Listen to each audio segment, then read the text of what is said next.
Datang kembali di channel YouTube saya, Charles Lee. Pada kesempatan kali ini saya akan membahas review pergerakan dari IHSG kita. Kemudian beberapa saham yang menurut saya masih potensial. Oke, buat teman-teman yang baru join atau baru mampir ke channel YouTube saya ucapkan selamat datang, selamat menonton. Semoga informasi yang saya sampaikan melalui video-video yang kami buat bisa bermanfaat buat teman-teman dalam membantu teman-teman dalam pengambilan keputusan. Buat teman-teman yang sudah like, share, dan subscribe channel YouTube saya ucapkan terima kasih banyak atas support dan dukungannya sehingga channel ini bisa berkembang menjadi lebih baik lagi. Oke, tanpa berpanjang lebar lagi, kita langsung masuk ke pembahasan. Pembahasan yang pertama ada indeks kita atau komposit.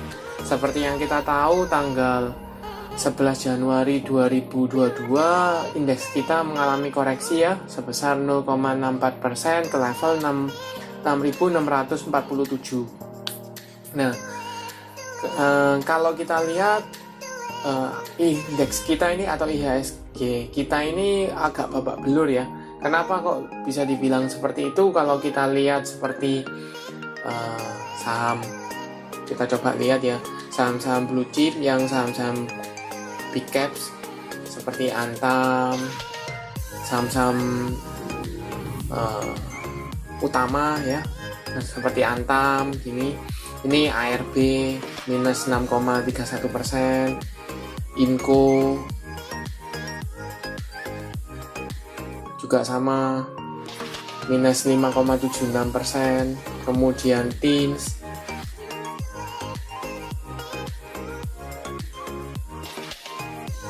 juga minus, ARB ya 6,38%, MTEK seperti itu juga ARB ya, MTEK kita lihat di sini minus 6,90% atau hampir 7%. Jadi kalau kita kembali ke komposit ya, jadi indeks kita ini cukup tertahan dalam arti gini, untuk saham-saham seperti BBCA itu mungkin masih surplus ya, masih mengalami kenaikan, sedangkan saham-saham lain di luar perbankan itu cenderungnya turun cukup dalam, seperti yang tadi saya sebutkan ada Antam, Inco, Teams, MTK, dan masih banyak lagi yang di atas 4%, 5% itu masih banyak. Dan relatif mayoritas saham-saham yang kita kenal, saham-saham yang cukup besar, valuasinya cukup tinggi, itu mengalami koreksi yang cukup dalam. Nah, bagaimana potensinya? Menurut saya pribadi mungkin besok akan kembali koreksi ya, Kenapa? Mungkin buat teman-teman yang sebelumnya punya barang kemudian mengalami koreksi cukup dalam tersebut, jadinya panic selling, kemudian besok kemungkinan juga akan jual barangnya. Nah, akibatnya apa ke IHSG kita? IHSG kita akan mengalami koreksi lanjutan.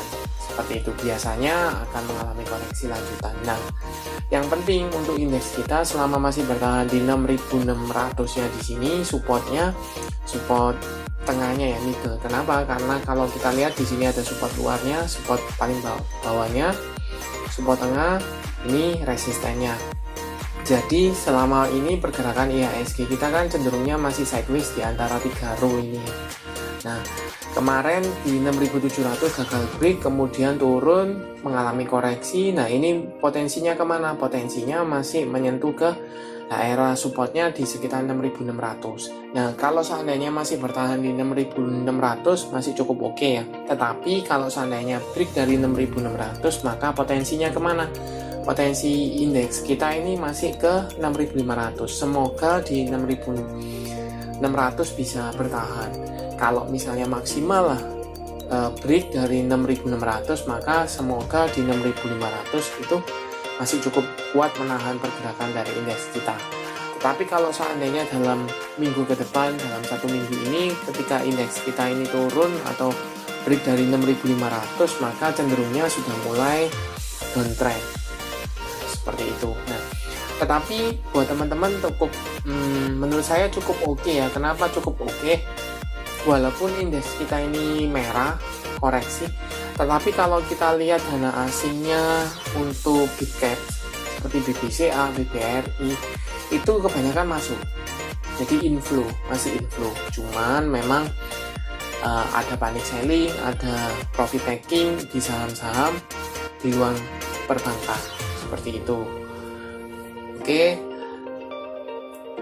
itu saja pembahasan untuk indeks kita. Kita masuk ke saham yang menurut saya cukup berpotensi ya. Tadi sempat saya lihatkan ini MTEK ya, ada MTEK. Nah, menurut saya cukup berpotensi. Kenapa? Minimal untuk technical rebound. Kalau kita lihat secara chart ini 2 hari sudah ARB ya, dari di kisaran 2400-an turun menjadi sekitar 2170. Nah, kenapa menurut saya cukup berpotensi walaupun ini cenderungnya masih uptrend, tetapi sudah 2 hari ARB, maka kemungkinan besok akan ada technical rebound sementara. Kebetulan kalau kita garis trend line-nya di sini, ini ada berpapasan antara 3 support yang cukup kuat ya. Pertama 2200, kemudian yang kedua adalah EMA 50-nya di sekitar 2150. Kemudian kalau kita gambar dinamis trend line-nya juga berpotongan di sekitar 2150 atau 2160. Kalau kita bulatkan berdekatan atau cukup dekat dengan 2200.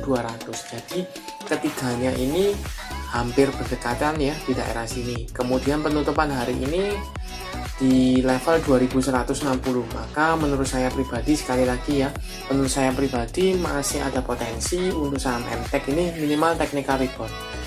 Nah, buat teman-teman bisa masukkan ke watchlistnya teman-teman apabila seandainya saham MTEK ini masih bertahan di atas 2200 atau dalam range 2200 sampai dengan 2150 masih bertahan di sana, bisa spekulasi buy. Cuman lebih aman kalau seandainya bisa confirm masih bertahan di atas 2200. Kenapa? Karena ini support yang cukup kuat untuk menahan pergerakan dari MTEK. Ini kita lihat di sini retest, gagal break, kemudian turun kembali, di retest lagi, gagal break, turun, kemudian ini di retest, mampu bertahan, kemudian break. Dan ini menjadi support berikutnya. Seperti itu untuk saham MTEK. Kita coba lihat broker summary-nya dari MTEK ya. MTK untuk hari ini dengan value net.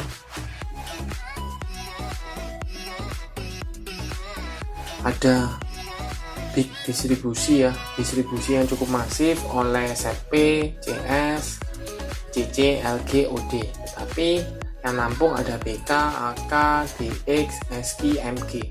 Kalau kita lihat BK, AK ini foreign ya, AK, BK untuk foreignnya lebih banyak akum ya, untuk foreign seperti itu. Jadi sekali lagi potensinya seperti yang tadi saya sebutkan, masih ada kemungkinan untuk technical rebound. Oke, untuk analisa saham yang kedua ada saham dari sektor CPO atau minyak kelapa sawit. Saham yang pertama ada ALI atau Astra Argo Lestari. Ini untuk harga penutupan tanggal 11 Januari 2022 itu mengalami kenaikan sebesar 250 poin atau naik 2,53% ke level 10.125. Nah, kenapa menurut saya cukup menarik? Karena kalau kita lihat di sini EMA 50-nya ada di sekitar 9.800 dan jika dilihat dari body candle-nya, kemudian ada volume, garis EMA masih dimulai mengarah ke atas, maka ada potensi saham AALI ini kembali berada di atas dari EMA 50 maupun 150-nya. Potensinya kemana? Kalau seandainya berada di atas, maka pergerakan dari saham AALI ini cenderungnya sudah uptrend kembali. Nah, di sini juga ada resisten psikologisnya di 10.000, walaupun secara candle ini masih menyentuh ya, masih menyentuh, tetapi penutupannya sudah di atas 10.000, tetapi belum bisa dikatakan break dari level 10.000. Nah, buat teman-teman bagaimana? Seandainya bisa saham ALI ini bisa break dari level 10.000-nya, berada di atas dari 10.000 dan di atas EMA 50, maka cenderungnya buat teman-teman bisa spekulasi buy di area sekitar 10 ribuan. Itu masih cukup oke. 10.000 sampai dengan 10.200 itu masih cukup oke.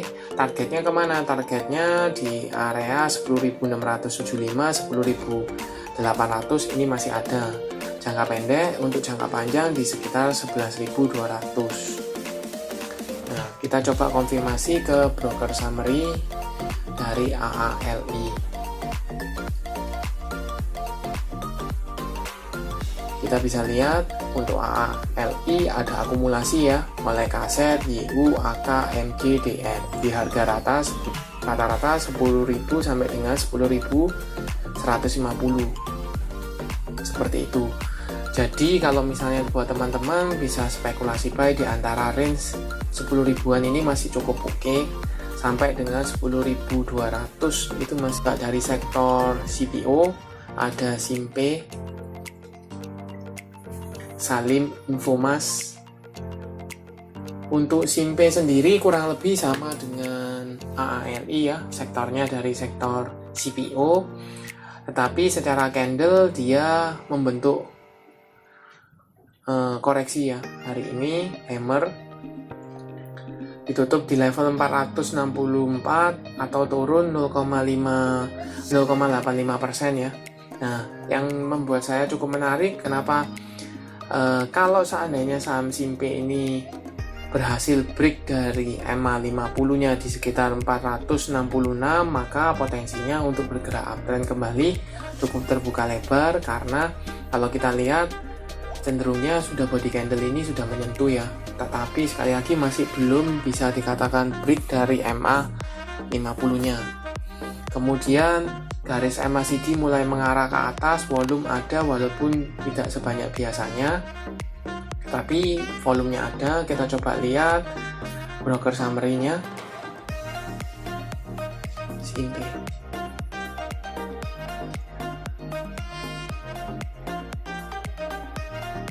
Untuk Simpe sendiri cenderungnya ada sedikit distribusi ya, tapi kalau kita lihat 2 hari terakhir, kita coba cek ya, masih ada sedikit distribusi dari saham Simpe-nya. Nah, bagaimana potensinya? Menurut saya pribadi, kalau seandainya masih bertahan di atas EMA 50-nya di sekitar 466, 464, maka cukup oke buat teman-teman spekulasi buy. Atau kalau seandainya mau lebih aman lagi, bisa spekulasi buy di antara range 470 sampai dengan 468. Kalau seandainya beli di sana berarti kan buy on breakout ya. Ketika break maka teman-teman bisa beli di area sana. Untuk TP pertama itu di sekitar 480, 490 itu ada resisten minornya, dan untuk resisten yang cukup mayor itu di sekitar level 500. Seperti itu untuk Simpe.